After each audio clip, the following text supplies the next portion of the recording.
I'll be off camera. Okay.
Okay, hello, Denise.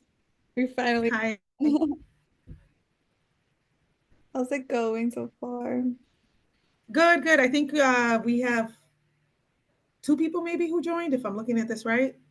Okay, awesome. So I don't know if you want to just give it another few minutes, Mm-hmm. like maybe another 5 minutes, and then we can kick it off. Yeah, for sure.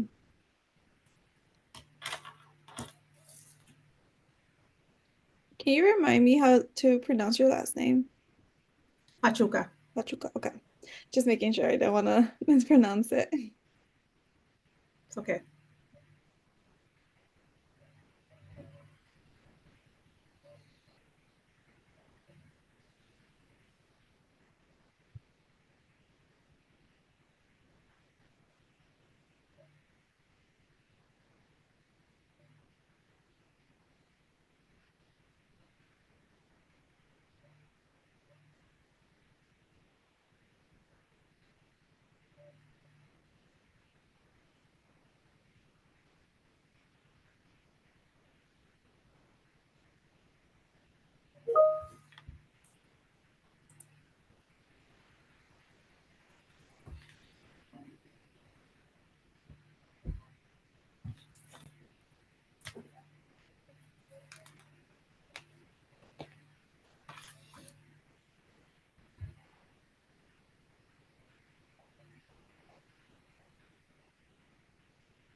We're just giving a little bit more time to see if other people will join.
Hey Jackie, I don't know whenever you want to kick it off, and people. I'm assuming people will trickle in as as they can.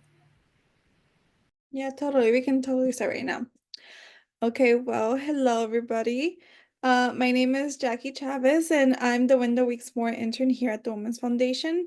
Thank you you guys all for joining us today for the Money Moves Calculating Debt for a Bright Future in partnership with BMO. I know we're meeting today over lunch hour, so please feel free to nourish yourself and grab some food. Thank you for making the time to be here. This webinar will be recorded and we'll share all our links and resources in our follow-up meetings or emails later this week. During the presentation, please think of any questions that you have and you want to share within the chat at the end. This presentation was specifically created for our Young Women's Cabinet and Innovators, YWI alum, as well as our broader community of partners and supporters. This space is designed to be empowering and informative to support positive steps on the pathway to financial well-being. With that, I would like to introduce our guest speaker, Denisse Pachuca. Denisse is a renowned financial expert with the passion of empowering people to achieve financial independence. As a senior regional manager of the Zero Barriers to Business programs at BMO, she works to equip Black and Brown business owners with access to capital, educational resources, and partnerships with other local organizations. She has been and worked with the BMO for over 10 years as the branch manager and business banking relationship manager. We're excited to have her here to share valuable financial insights and practical strategies to help you take control of your debt and build a secure financial future. So please, thank you. Welcome, Denisse. And you can take it from here. Thank you so much, Jackie. So I love how this is a small group because since it is a small group, it makes it a lot easier to answer the questions that you have. But like Jackie mentioned, my name is Denisse. I work with BMO. I'm actually in Wisconsin. That's why we're doing this virtually. But the goal today is that you all step away with a little bit more knowledge on how to manage your own debt and resources that you can utilize to help you all. I would like, because we are smaller, give you guys maybe an opportunity to also introduce yourself. We also do have a participant guide, which we will provide you. It has some tools for you to actually even have an understanding of your own debt, how you can calculate your debt to income ratio, as well as what are some plans that you can use to target to actually start paying down some of your own debt. So we will share all that today, but I see a few, so I don't know if Veronica, you want to introduce yourself first, and then we'll go down the line with a few of the attendees because we're a small enough group. And maybe share your name and what you're hoping to get out of this webinar today to ensure that we can answer those. Hello, good afternoon. My name is Veronica Dinanat, and I am part of a group called Women of Color and Leadership, and that is based in the Twin Cities. One of our goals is to support women of color holistically, and that includes talking about money and breaking down some of the stigma when it comes to talking about money, building wealth, talking about debt. I was at an event yesterday where Michelle from the Women's Foundation shared this event, so I thought I would come check it out. Thank you. Thank you for joining. Raina, what about yourself? Hi, good afternoon. My name is Raina Davila Day. I'm here as a YWI alumni. Also, I'm a young mama, so just really interested in learning any type of way that I can, one, show like healthy debt management personally myself, but also making sure that doesn't carry through in my family, as I know money wasn't really a thing that was talked about. And so definitely interested in just learning whatever skills, tips, and advice that I can. Thank you. I love the fact that you said that that's not something that talked about because I can 100% relate. Anjali, if you want to go next.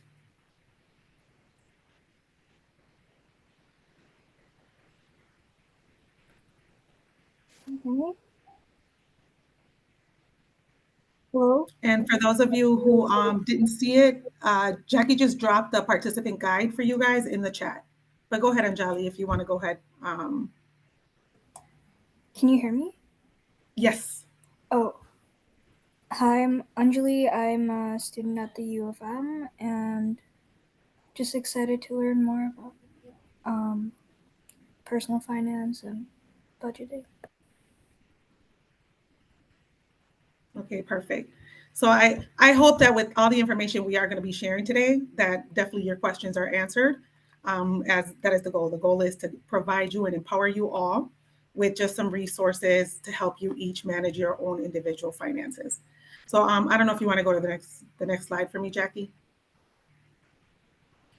Throughout the presentation today, I am going to be sharing some information. Our goal is that many of you can take some nuggets away, like I mentioned, to just help manage your own debt. We will be talking about budgeting, debt management strategies that you can utilize, as well as different type of debt that exists today. And then we'll talk too about how can you use some of those resources within the guide, the participant guide that we just dropped in the chat, to help you understand what your finances are and have a plan of attack on how to attack them. So let's go ahead and start. If you go to the next slide. So I don't know about you guys, right? But I know I can relate when we talk about living paycheck to paycheck, right? Debt is something that impacts everyone. It can impact your emotions. It can impact relationships, right? If you are in relationships with people, because debt is something hard to talk about. Other things that it can impact is just it can impact you as a whole, not just your finances, but your emotional well-being. So our goal today, like I mentioned, is just let's talk about debt. Let's talk about the reality of debt. How do even people get into debt? And then so that we can start having and empowering you all to understand your own, as well as understand how you can start getting out of it. Throughout the presentation, there are going to be some polls that I'm going to ask questions for you guys. So if you can answer the question on the polls within the chat, I'll be monitoring that myself. So let's get started. The reality of debt, right? It is something that impacts all Americans. As you guys can see in this slide, over 75% of Americans are in debt. The average American currently has $38,000 in personal debt. This chart kind of breaks down for you guys the different generations and the type of debt that they have, or the average debt, depending on the group. So when we talk about Generation C, you're talking about 18 to 24-year-olds today. The average debt for them is $22,000. The majority of their debt is coming from student loans. Now, when you talk about millennials, right, these are 25 to 34-year-olds, so these are like after college, people who are out on their own, hopefully now, right? The average credit card debt for them is $42,000, and that's actually credit card debt. The studies have shown that the majority of the debt is made up of credit cards. When we talk about Generation X, this is 35 to 49-year-olds today. Without aging myself, I fall somewhere in there. The majority of our debt average is about $39,000, and the majority of our debt is made up of a mortgage. Now, when we talk about the baby boomers, these are like the 50-plus-year-olds, and the average debt for them is $36,000. And a recent study showed that for them, it's actually credit card debt. So we're gonna break, like I said, go into this a little bit more. Let's go to the next slide, please. So the first poll question is, how do you think having debt negatively affects your life? So if you want to pick one of those answers. The options are A, mental health, B, relationships, C, life goals, or D, planning and emergencies. Which one do you guys think?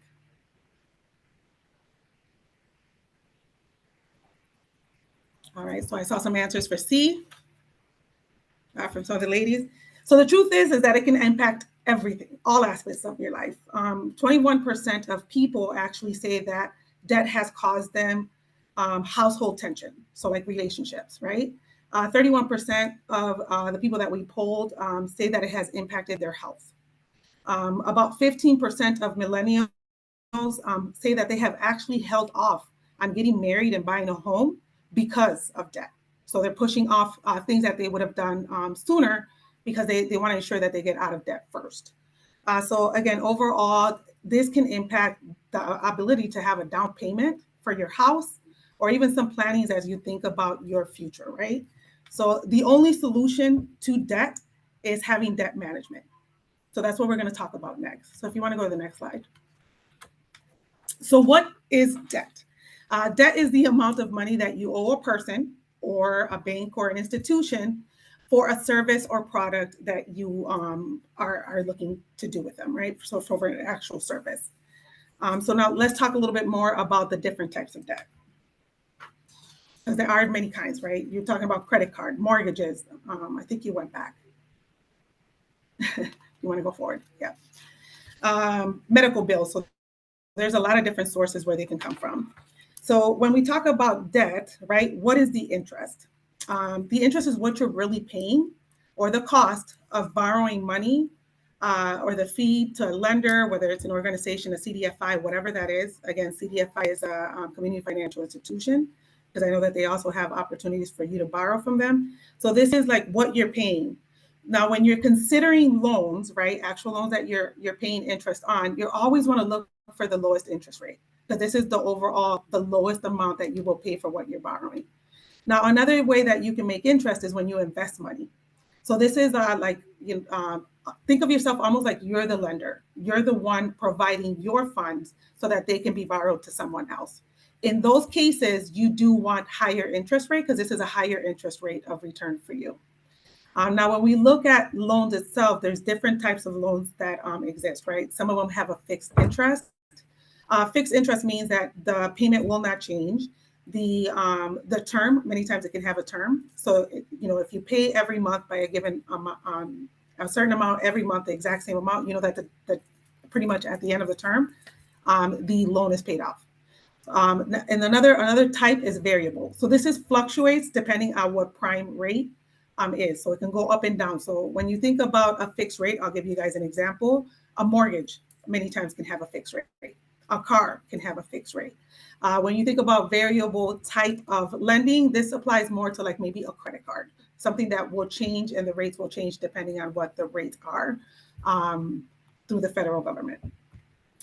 All right, if you want to go to the next slide for me, please. So now we're going to use an actual example, right? This example in a poll, I want to ask another poll.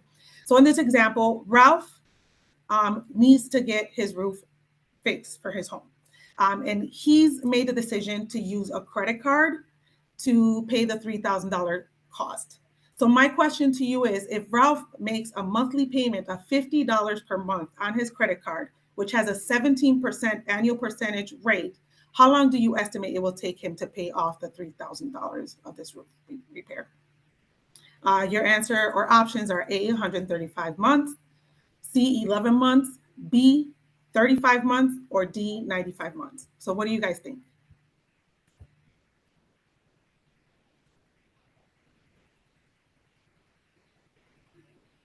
Shoot an answer out there, don't worry. What do you guys think? I don't know, I don't see any answers. All right, I got D, 95 months. Close, it actually would take 135 months. So when you do the math, right, that's a total, actually over 11 years for him to pay off this $3,000 by putting it on a credit card. By that time, he might need an actual new roof, no longer a repair. So these are why you sometimes want to think about what lending vehicle you're using to take of something like an emergency like this, right? Because it's not something that Ralph would have known he had to do. But what I want you guys to think about is the fact that by paying $50 a month on this high interest rate, Ralph is actually going to end up paying $3,743 in interest. So at the end of the actual paying it off, you're talking about almost $7,000 that he paid for a $3,000 repair. So this is why it's so important to really understand what if it's variable, if it's fixed, and then how does that impact the overall payments of the whole loan until you're done paying it off. A way to figure out what or how long it's going to take you to pay this off is to use a financial calculator. A lot of times one is available through your actual financial institution. Nowadays, we even have things, right, apps that you can download to help you do that, or you can look online. So there are some options for you to help determine how long it would take you depending on what the payment is. So let's go now to the next slide, please. Now we're going to talk a little bit about what types of debt exist. Like I mentioned before, there's student loans, credit cards, home mortgage, payday loans, which are a little scary, right? But what do you guys think is the biggest source of debt in America? If you guys want to drop your answers, A, B, C, or D. Which one do you guys think? All right, I saw Jackie put A. LaCora also put A. I love it, love it. C and A. Yep. So you guys really, really good. So actually, the mortgage and credit card debt are the largest for leading source of debt in America. Actually, mortgage debt makes sense because you are investing in a very large purchase. But let's talk a little bit more, which is that chart in the bottom of the slide of what are credit cards being used for today, right? 15% of Americans are charging and using credit cards today for dining and nightlife. 13% for personal passions and hobbies. Another 13% for personal care for us ladies who like our nails and our makeup and things like that done. And 10% is being used for leisure travel. So the reason I like to talk about this is because some debt is good. And what I mean by that, and I'll go a little bit into more details, but not all debt is good, right? We need to remember that debt is debt. So actually, whether it's a good debt or bad debt, it's a loan that we're taking on and another responsibility. So if you want to go to the next slide for me, please. So now let's talk a little bit about, remember I said that good debt versus that bad debt. So good debt, when we think about it, is something, are we making an investment, right? When, like I mentioned, the mortgage, right? You're investing in a home, something that you could potentially pass down to your kids once you pay it off. When we think about student loans, you're investing in your education with the hopes that you're going to make more income, right? Now, bad debt, credit cards, especially with high interest rates, sometimes a new car. Do we really need that new car, or can our existing car make it a little bit longer? So those are the things that we need to consider when we're thinking about the type of debt that we're taking. And one of the key things is, again, even good debt is debt. So we, again, just have a whole understanding of what is the real need that you need, and what do your finances look like before you take on any new debt. Like, that's the key message that I want you guys all to take out of this slide. So if we can go to the next slide, please.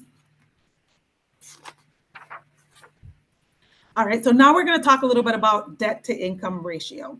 So anytime that you go into like a lender or someone that you are looking to borrow from, this is like one of the things that they utilize to assess the likelihood that you can take on this debt. We're actually going to use this scenario with Aditya on just to help determine, right, as an example, how do we calculate this? So when we think about debt to income ratio, this is talking about all your monthly payments, and this is divided by your gross income. So this is like before taxes. So in this example, Aditya makes $5,000 in gross income. She has a mortgage of $750, auto loan of $650, credit cards about $600. So we know that her total debt is about $2,000. So by dividing those numbers, we came up with that 40%. So again, you add it all together and then you divide it by the debt that you have. So that's how you come up to your debt to income ratio. So if you want to go to the next slide. So this right here, like I mentioned, we have a participant guide available for you guys because I want you guys, after we're done with this, to kind of evaluate your own debt. So this is a graph to show you how do you calculate your own DTI, so debt to income ratio. So I'm hoping that after we're done today, you guys can take that the participant guide and kind of evaluate your own debt and come up with that. If we can go to the next slide, please. So now let's talk about your financial health. So what is a good debt to income ratio? According to experts, the debt to income ratio should be lower than 40%. If your ratio is higher than that, then two things need to happen. Either you have to increase your monthly income to be able to pay your debt, or you have to reduce the amount of debt that you have. This chart right here is telling you like the different levels. So again, if you're under 30%, you're considered, an athlete. You're doing amazing. 31 to 36%, you're financially fit. 37 to 40, you're kind of on the borderline. Anything over 40% is considered pretty high. So if you're over 40, you want to make sure that you start using some of the tools that we're going to talk about today to help you manage that debt. So if you can go to the next slide.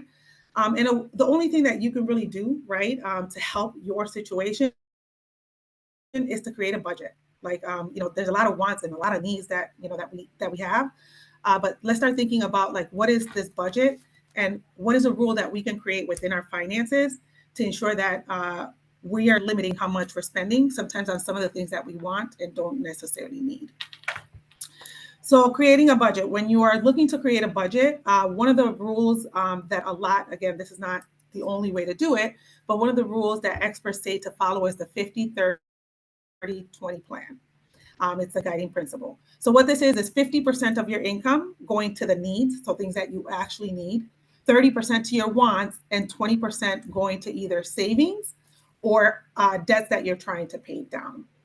So again, many experts say that this is the best method, but this is not the one size fits all. In some cases, your needs might be higher than 50%.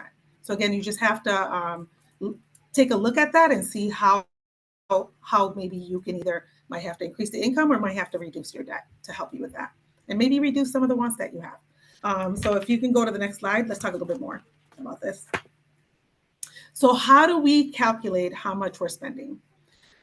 In Aditya example, right, this is something that you can also use in that page 4 of your participant guide to help you determine this for yourself. But in Aditya example, her needs were $37.50 and her wants were $1,000. So again, wants are things like, maybe I want to get my nails done, or maybe I want to go to dinner. Those are wants. Those are not things that you really need. Needs are things that you need to actually even survive.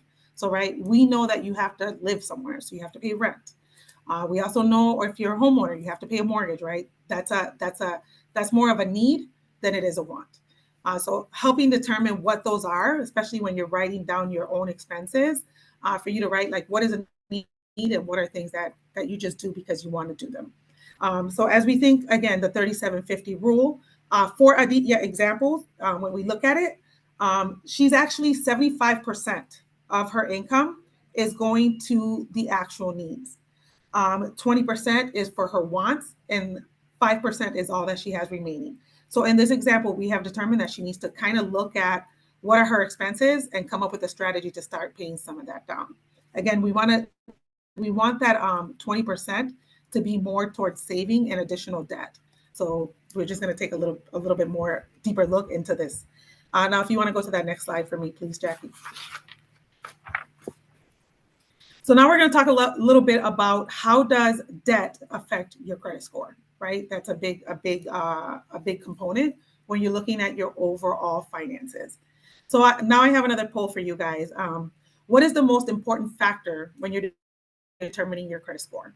Is it A, your payment history, B, your available credit and how much you have out there, how much you've actually had in credit and how long you've had it, which is C, D, any new credit that you take, or E, the mix of different types of credit? What do you guys think?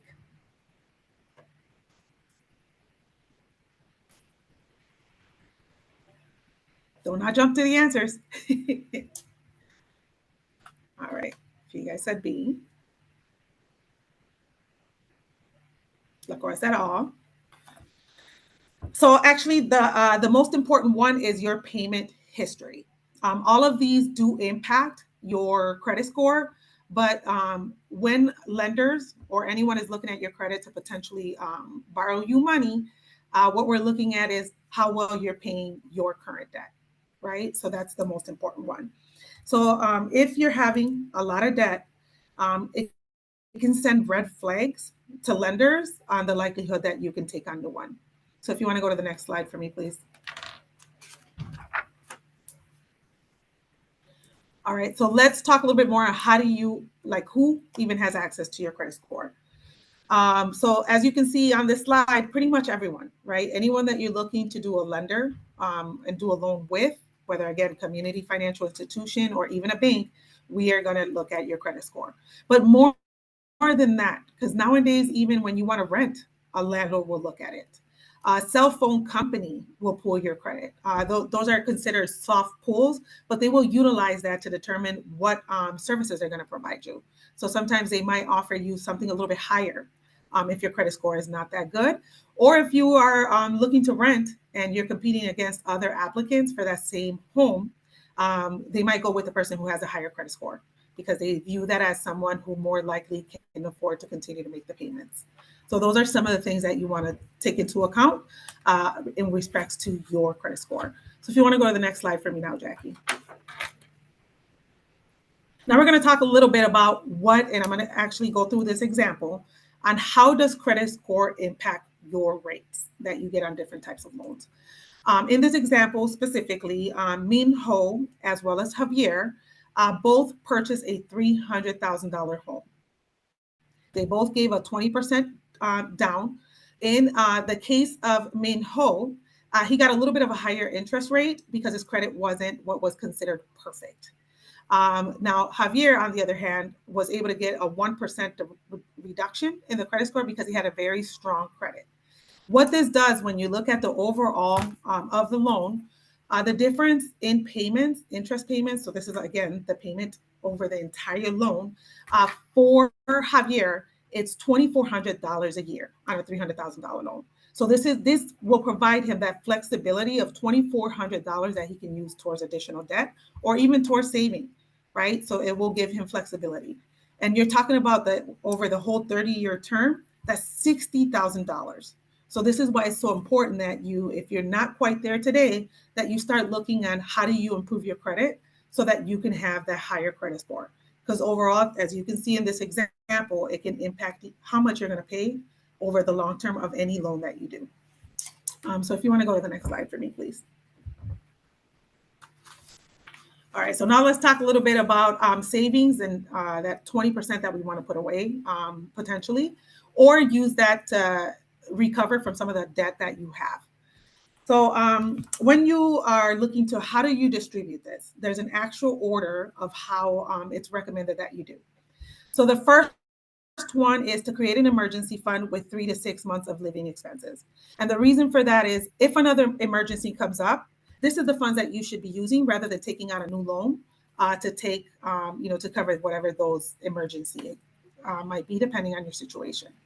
The second thing that is asked is to maximize your 401k, especially if you have an employer match. Third, pay off any high interest rates, high APR, right, which is annual percentage rate debt. And the reason that's the mindset for that one is because those are the ones that in the long term of that loan or that specific debt, you're going to pay more, right, because the rate is higher. The fourth is to contribute 15% of your gross income to your retirement. And then the fifth, to pay off lower interest debts. As again, these are, and this can easily be done by reducing some of those wants. Like I mentioned before, maybe I don't get my nails done this month, right? Or something like that. So again, and I don't know if you guys noticed that 2 of the 5 up here is all tied to your retirement. And the reason for that is because generally the earlier that you start saving for retirement, the more money you're going to have when you do retire. So that's why that's such a big focus. All right, if you want to go to the next one for me, please, Jackie. All right, so now let's talk about some repayment strategies. So right, we've identified that we have high debt. There's 2 methods that are generally recommended on how to pay down your debt. The first one is the avalanche method. This is where you are paying off debt with those higher interest rates first, with the goal of paying the one with the highest first. And then once that money becomes available, now you start targeting the next one. The other one is the snowball effect. So this is where you're paying the higher, the lower balances first. And then once you pay that off, whatever money you were giving towards that card or that loan, now you can utilize that to the next one and target each loan separately once you pay each one off. Again, this is assuming that you don't take on more debt, because if you do, that really isn't going to help. But in this scenario, right, when we look at the avalanche method and we're going to pay off the ones with the higher interest rate first, we would target the major credit card first, right? Because that one has a higher interest rate of 26%. Once that one is paid off, then we would target the retail credit card and so forth, and the final one being the personal. Now, when we're looking at the snowball effect for this specific one, Well, if you look at the balances, the retail credit card has the smallest, right? So we would pay that one first, and then we would target the personal loan and then the major credit card last. So these are, again, two of the different methods that you can use as you're looking at your own debt. So now if you want to go to the next slide for me. So now let's talk a little bit about what are the do's and don'ts of debt management strategies that we just talked about. So some of the don'ts, the do's, jumping ahead. So some of the don'ts are you want to communicate with your creditors, right? Sometimes, you can let them know that you're having a hardship and maybe they might have a payment plan for you. So you don't know that until you talk to them, right? Because again, we would prefer to get paid. And I say we, because I'm a bank, we prefer to get paid than not get paid at all. If we send you to collections, there's a cost for us to send you there. So we want to avoid that cost. Credit counseling agencies. So, seek one around you to see. Sometimes they have different programming and different things that they can help you with to help you have an understanding of your debt and how you can start targeting it. Other things is maybe do a consolidation loan, right? Is where you're combining some of these high interest rates and putting this now on a lower rate, hopefully, so that you can pay this off sooner. And then another thing that you want to do potentially is hire an attorney. Like if you've gotten to the point that you're looking at your debt and you're like, you know what, this is over what I can pay, I might need to look at other options, right? So before you consider something like that, maybe talk to an attorney to really have an understanding of what your debt is, and is this something you can manage with your current income. If we want to go to the next slide so we can talk about some don'ts. So some of the things you don't want to do, you don't want to close out your credit card. And the reason for that is because this can have a negative impact on your credit score. It's a lot easier maybe to put these credit cards away so you're not tempted. Put them somewhere safe, like maybe if you have a safe deposit box or something like that, where you just don't have that same access. I know I met once a customer that told me they put them in their freezer, so they froze them. Hey, so whatever works for you. Another thing is you don't want to borrow from your retirement plan. The reason for that is, the potential investment that dollars that you would have been making, you can't get that back once you borrow that money. Other things is don't trust debt settlement companies. A lot of times, and I've heard scenarios too, where people have paid upfront fees, or sometimes they've gotten into a contract with a debt settlement company, and it turns out they collected their money, but they really didn't take care of what they said they were going to do. And another thing is don't hide from creditors, right? Again, they will try and work with you, but they're not going to go away. So again, one of those things to think about as you are looking at your debt. If you want to go to the next slide for me, please. So now let's talk a little bit about a debt consolidation loan, and this is an example. So we're going to talk a little bit about Carmen and how a debt consolidation loan helped her. So in this scenario, as you can see, Carmen has 3 credit cards. As you can see, total about, what is that, $19,500 in credit card debt. The average credit card is 17. And what I did is I just combined the 16, 17, and 18 and divided that by 3. And the current payments that she's making is about $310. And again, this is the minimum payments. So as you can see, Carmen, in this scenario, Carmen went and she got a debt consolidation loan. The rate that she was given on a fixed, and in this example, it is a fixed payment, fixed rate, is 12.5.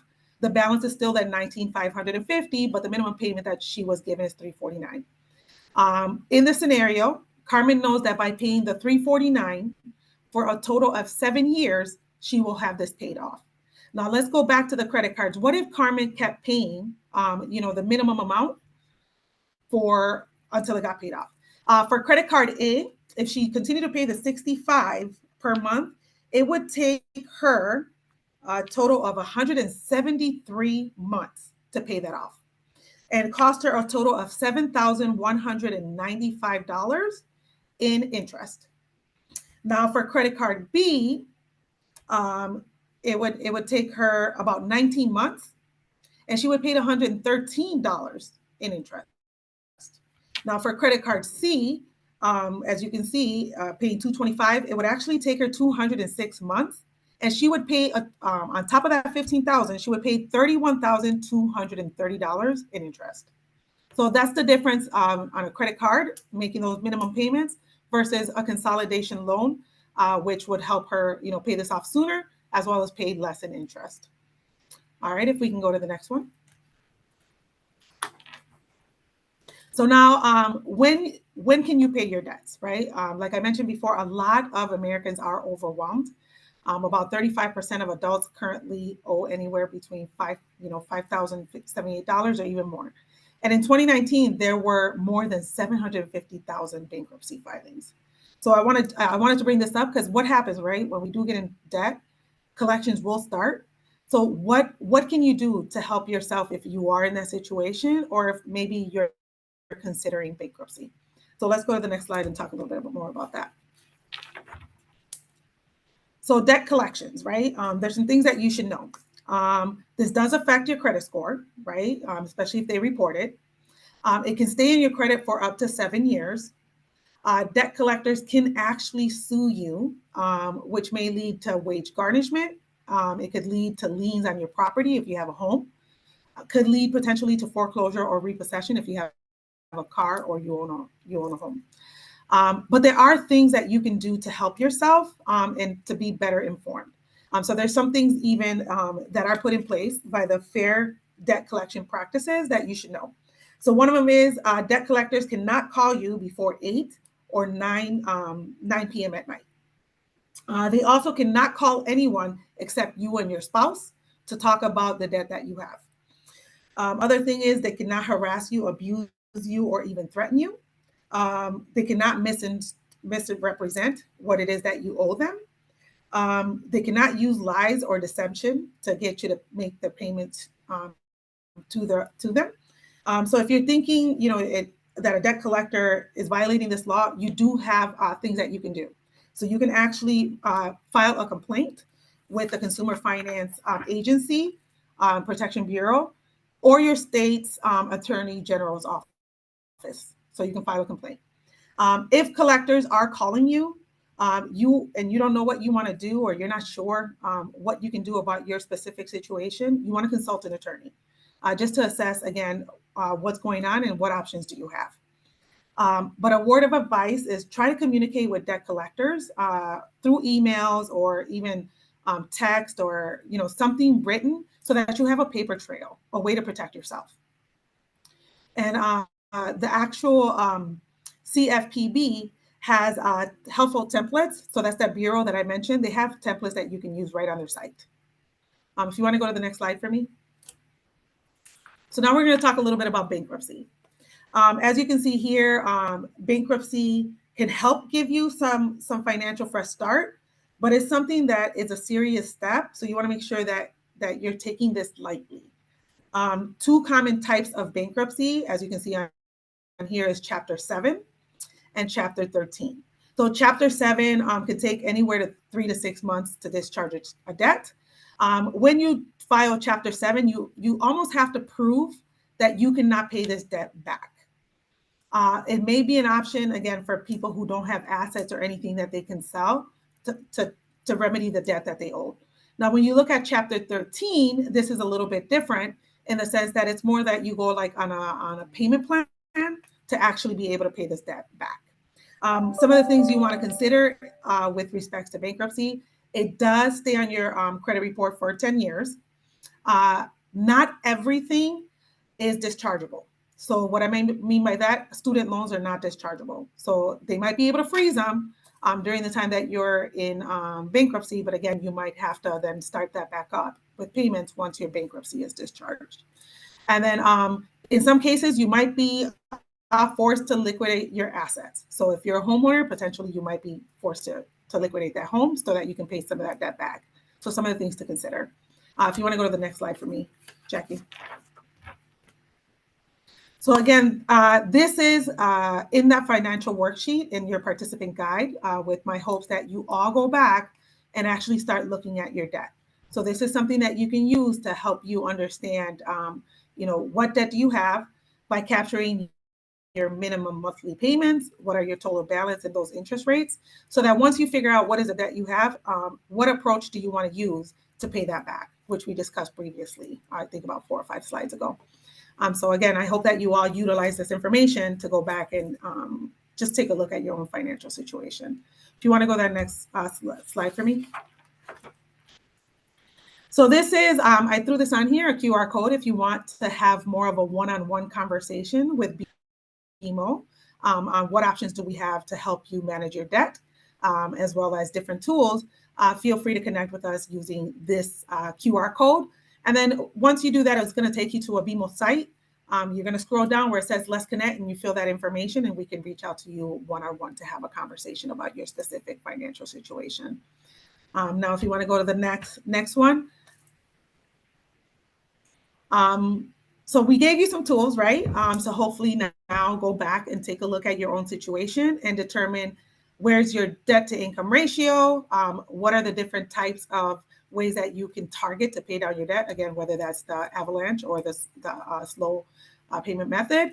But I would like to open it up. I believe we have maybe like 10 minutes left for any questions that you guys might have, because I know I threw a lot of information at you guys.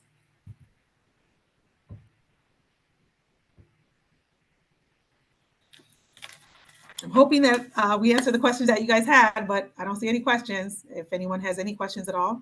Oh, I see Raina has one. I just want to say thank you for your time today. It was really helpful. I definitely wish I would have had like some of this knowledge beforehand, because I definitely was one of those people that didn't know how loans work. So when I was young, I was like, oh, I need a car. The only way I can get a car is to go through the dealership. And now I have like a really high interest loan. So it would have been nice to like know this information. So definitely hoping to keep this in my pocket and share with the other young folks that I know that are like transitioning to their own and adulthood too. Because I have siblings that are coming up, and I'm like, this is really important stuff that you all need to know. So I just want to thank you for your time. It was really helpful. I love it. Thank you for sharing, Raina, because I'm right there with you. I wish when I was in my teens or even early 20s, that I would have known the information I know today. Definitely would have put me in a different situation with respects to probably how many properties and things I own today, if I knew better. Any other questions that you guys have?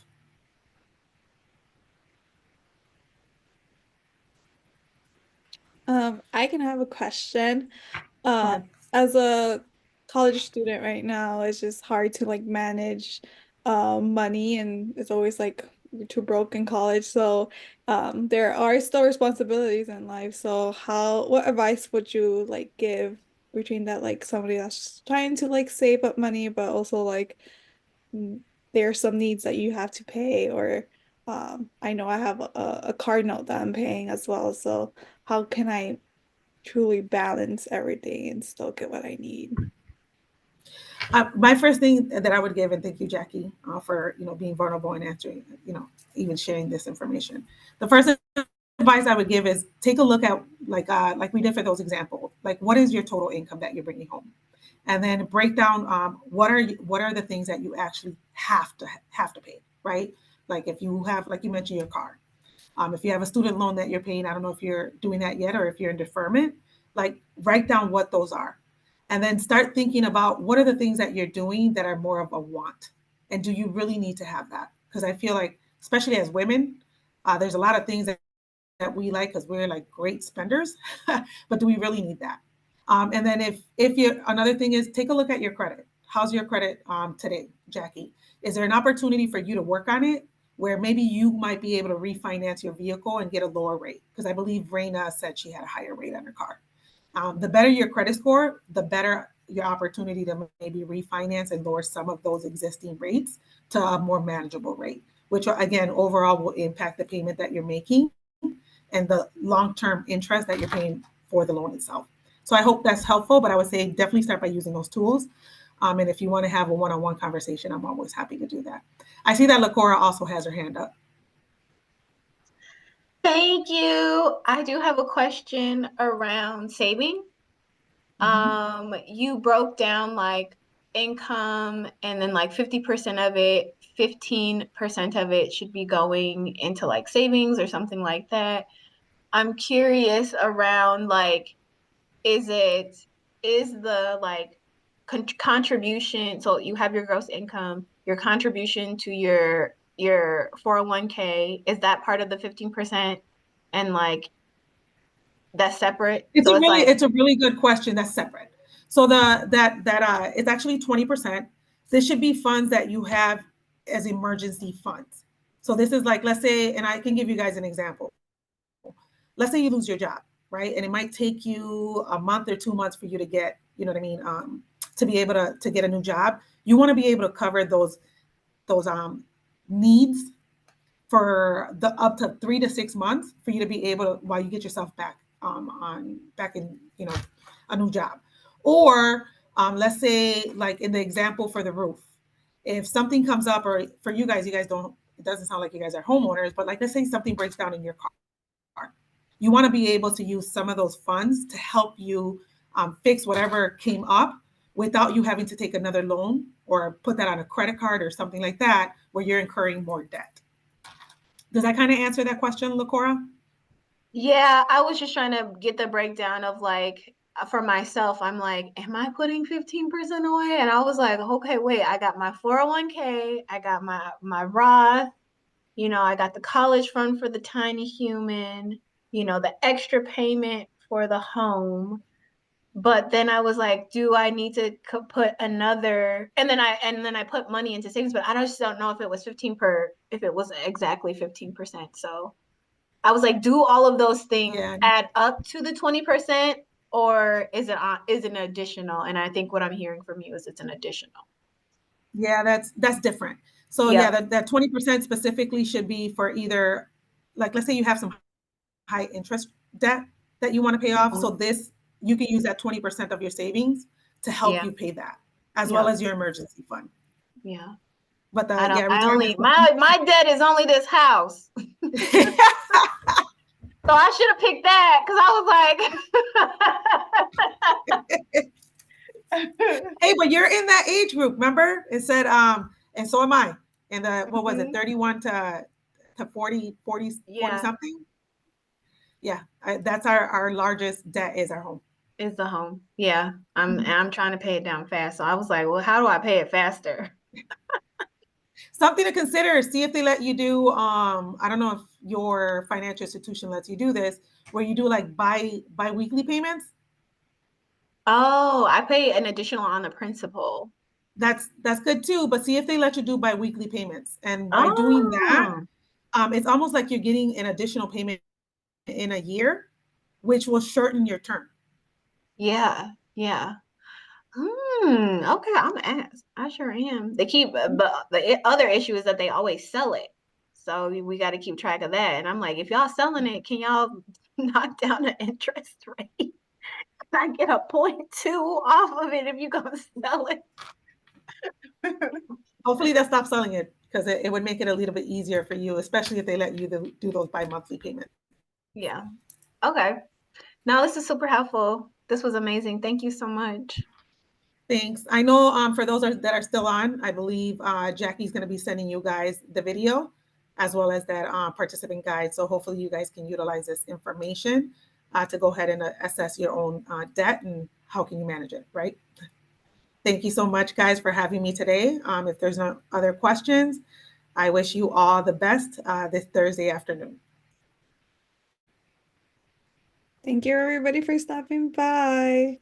Bye. Bye, guys. Bye.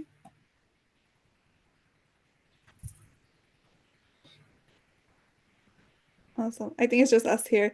Thank you so much, Denisse. You were amazing. This was great insight.